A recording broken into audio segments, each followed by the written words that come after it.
Hannah Smith, tifla ta' 13 sena.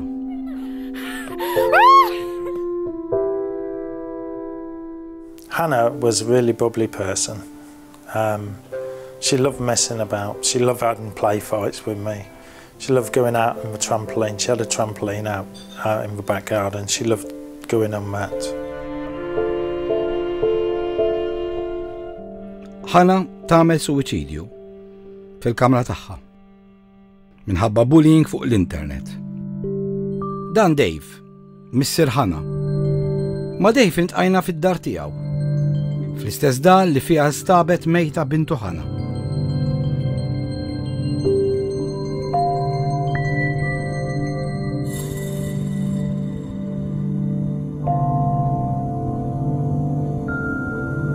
Lil Dave insibuh jippakja kollox biex ibieħu jbiddel id-dar kemm jista' jkun malajr. Joanne can no longer go upstairs. She has to go somewhere else if she wants a shower or a bath. So we want to get out of this house as soon as possible because we can't live here anymore. We're living downstairs right now and sleeping on the two sofas. Dave qed jgħidilna li f'din id-dar ma jistax joqgħod iktar. Infatti xi wasanna sibnieh. Iżar mad-dar jippakja kollox u jirranġa sabiex immedjatament ibih din id-dar u jitlaq il-barra. Għalilna milli minn dakinhar li nstabet bintu mejta f'din id-dar, kull jum qegħdin jorqdu fuq is-sufan li qegħdin fuqu bħalissa.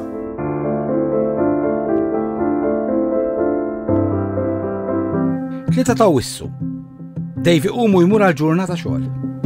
Joanne, bintu l-kbira, tkun id-dar moħħ ta' Hannah. Joanne issejjaħ lil Hannah. Imma Hannah tibqa' ma twiġibx. Joanne titla' fil-kamra ta' Hannah, tiftaħ il-bieb u ssib lill-oħta malqa. Joanne actually walked in and found Hannah hanging. Kif dak il-mument li t-tifla kbira ta' Dave ċemplitlu u qaltlu li oħta instabet mejta malqa fil-kamra tagħha. Joanne rang me and said, "Dad, Hannah's hung herself," and then put the phone down on me. So I tried ringing back and somebody else answered. They turned around to me and says, "Yes, she's hung herself." And I says, "Is she dead?" And they turned around and says, "Yes, she's been dead for a little while." Dave jieħu x-xokk ta' ħajtu. Dave ikun 50 mil il-bot mid-dar u jdawwar biex isuq lura d-dar. So I then had the longest 50 miles in my life to get back here to find out what was happening. Kif jasal id-dar, Dave isib lil bintu mejta. Dave ma jibdix jifhem għaliex bintu għamlet hekk. I would never have expected Hannah to actually take her own life because she was a happy, bubbly person. I don't know why she suddenly decided that she'd had enough to commit suicide. Hannah was a strong person, and everyone would say that she was a strong person as well. So I don't know what happened for her to actually decide that she was going to take her own life. Dave jgħidilna li ġurnata qabel, l-aħħar darba li ra lill-bintu, Hannah deret kuntenta.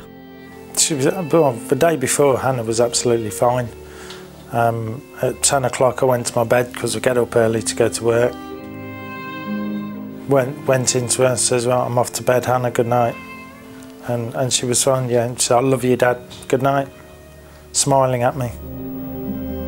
Dave jgħidilna li Hannah kienet tiġi bullied l-iskola regolarment. Ħazzjoni u ħaseb li l-bullying waqaf. Well, Hannah's been bullied a lot of her life anyway because she suffered from eczema. So she always had marks on her skin, so she was bullied for quite a lot of her life, which she seemed all right about, you know, because I went and sorted it out on a regular basis with people being horrible to her because of her skin. Imma Dave ma kienx jaf li Hannah qed tiġi bullied fuq l-internet, mid-dar stess. But I had no idea that she was being bullied on the internet because she never told me. Dave jgħidilna li ftit xhur qabel l-iskola wissewhom biex joqogħdu attenti mill-Lask FM. Imma Dave Ask FM ħasbu radju. U peress li ħana ma kienx tisma' radju, serraħ rasu. I knew nothing of cyberbullying, and the only reason why I knew about Ask FM is because the school sent me a text saying keep your kids off Ask FM, which kind of confused me because I thought it was a radio station. I didn't realise it was a web page. So I actually knew nothing about Ask FM. Dave jgħid li bintu beżgħet tgħidlu li qed tiġi bulit fuq Ask FM għax kienet taf li jekk tgħidlu ma kien se jħalliha tuża aktar l-Ask FM. She didn't want to tell me because she knew what my reaction would be. So she thought she could actually handle being bullied, and obviously she couldn't. Dave jgħid li meta qara l-messaġġi kważi ma setax jemmex kienet jaqra. People telling her to go and die, and go and get cancer and go and drink bleach. It's not nice, is it? And to be quite honest, if you tell somebody enough times to do something, then maybe eventually they are going to do it. I felt angry that you could actually receive comments like that, because you should be safe. And I felt really, really angry with the fact that somebody could actually abuse my daughter that way and get away with it. And the last thing any parent wants to do is bury their own children, which is what I've had to do. And the sole reason why I've been so strong is because I don't want this to happen to other parents and other brothers and sisters, because it destroys the whole family. It's not just one life that disappears, it's lots.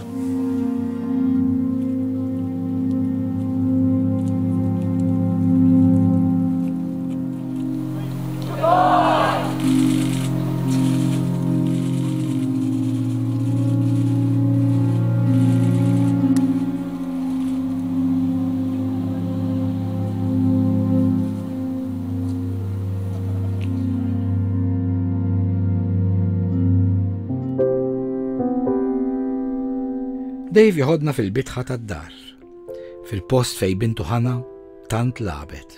Illum fil-bitħa hawn kamra żgħira li nbidlet f'kamra biex tfakkar lil bintu.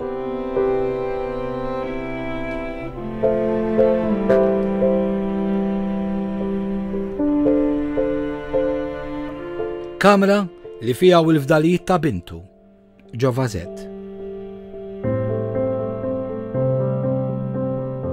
Fost ħafna messaġġi ta' solidarjetà.